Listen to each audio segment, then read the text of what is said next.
नमस्कार सगळ्यांना। श्री स्वामी समर्थ, श्री स्वामी समर्थ, जय जय स्वामी समर्थ। घर, जॉब आणि अध्यात्म या आपल्या सगळ्यांच्या मराठी यूट्यूब चॅनलमध्ये मी सगळ्यांचं स्वागत करते आणि आजच्या नवीन विषयाला सुरुवात करते। येणाऱ्या व्हिडिओमध्ये आपण चातुर्मासासंबंधी, आषाढी एकादशी संबंधी, त्याचप्रमाणे चातुर्मासामध्ये केले जाणारे विविध व्रत, वैकल्ये, सणवार याची माहिती आपण घेत आहोत। येणारी जी गुरुपौर्णिमा आहे, जी 10 जुलै 2025 रोजी येत आहे, ही गुरुपौर्णिमा अतिशय विशेष असा दिवस असतो। कारण या गुरुपौर्णिमेच्या दिवशी आपल्याला आपल्या गुरूंचं पूजन करायचं असतं। त्याप्रमाणे आणखीन बऱ्याच काही सेवा ह्या गुरुपौर्णिमेच्या निमित्ताने देखील करायच्या असतात। तर याच गुरुपौर्णिमेचे औचित्य साधून आपल्याला आपल्या कुलदेवतेची एक साधी आणि सोपी सेवा करायची आहे, जी जर तुम्ही गुरुपौर्णिमेच्या दिवशी केली तर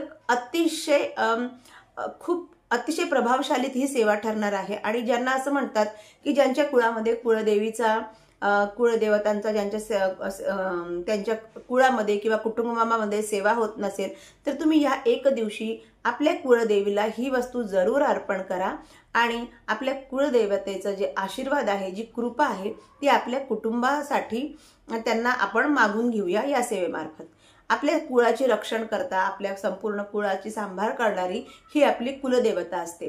त्यामुळे आपण आपल्या कुलदेवतेला कधीही न विसरता त्यांचा जो मान सन्मान आहे, त्यांची जी सेवा आहे, ही प्रत्येक कुटुंबामध्ये, प्रत्येक कुळामध्ये ही झाली पाहिजे।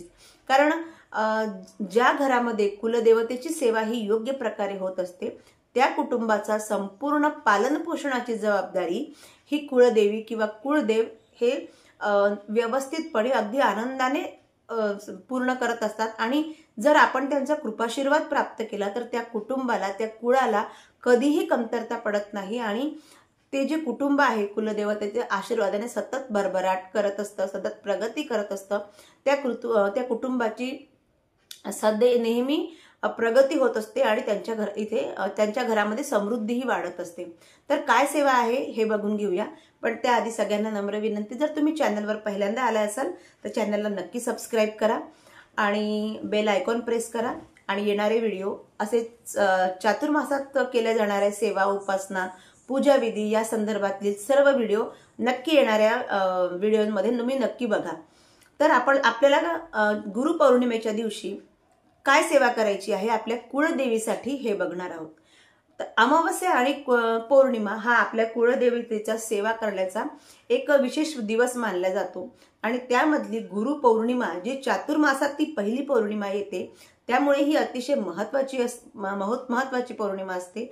आणि आपल्या कुळदेवतेची आपल्याला या दिवशी ओटी भरायची आहे।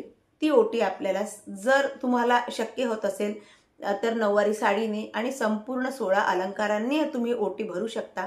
पण नसेल शक्य आणि तुम्हाला मूळ कुळदेवतेच्या स्थानावर जाणं शक्य होत नसेल तर आपल्या घरात किंवा एखाद्या मंदिरात, जिथे तुमचं गावात जर का लहानसं मंदिर असेल कुळदेवतेचं, तिथे जाऊन आपल्याला कुळदेवतेची साधी खणा नारळाने ओटी भरायची आहे।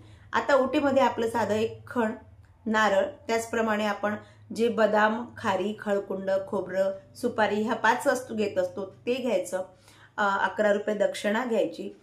इतक्या सगळ्या गोष्टी घेऊन आपल्याला मंदिरात जाऊन आपल्याला आपल्या कुळदेवतेची ओटी भरायची आहे। आणि ओटीवर सगळ्यात महत्वाची एक वैशिष्ट्यपूर्ण, जी आपल्या देवीला जी अतिशय प्रिय आहे ती गोष्ट अर्पण करायची आहे, ते म्हणजे वेणी किंवा गजरा।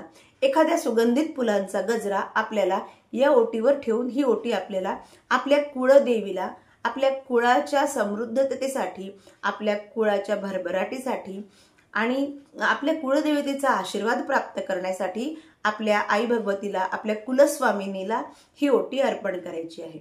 आता तुम्ही म्हणाल की आमच्या गावामध्ये किंवा आमच्या घराजवळ कुळदेवतेचं मंदिर नाही आहे, मग काय करायचं? तर अशा वेळेस गुरुपौर्णिमेच्या दिवशी तुमची जी कुळदेवी तुम्ही जी घरात स्थापन केलेली आहे, म्हणजे आपण जो कुळदेवीचा जो टाक बनवलेला असतो चांदीचा, किंवा तुमच्याकडे फोटो असेल तर तो छान पाटावर मांडून किंवा ती टाक पाटावर मांडून त्याचं छान पंचोपचार पूजन करायचं आणि आपल्या कुलस्वामिनीला मुजरा करायचा, तिच्यासमोर नाक घासायचं आणि ही ओटी अगदी मनोभावाने ज्याप्रमाणे आपण ओटी देवीला अर्पण करत आहोत त्याच भावाने आपणही आपल्या कुळदेवीला समर्पित होत आहोत। या भावनेने आपल्याला आपल्या कुळदेवतेची ओटी भरायची आहे।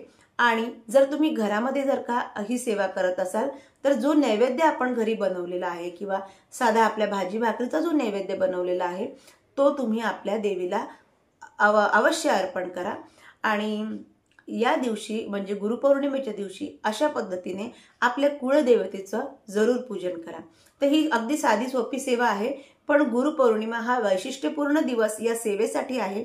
त्यामुळे तुम्ही जरूर आपल्या कुळदेवतेला प्रसन्न करण्यासाठी ही सेवा करायला बिलकुल विसरू नका। तर आशा करते तुम्हाला आजचा व्हिडिओ आवडला असेल। व्हिडिओ आवडला असेल तर नक्की लाईक करा। चॅनलवर पहिल्यांदा असाल तर चॅनलला सबस्क्राईब करा। पुन्हा भेटूया अशाच एका व्हिडिओमध्ये। तोपर्यंत सगळ्यांना श्री स्वामी समर्थ।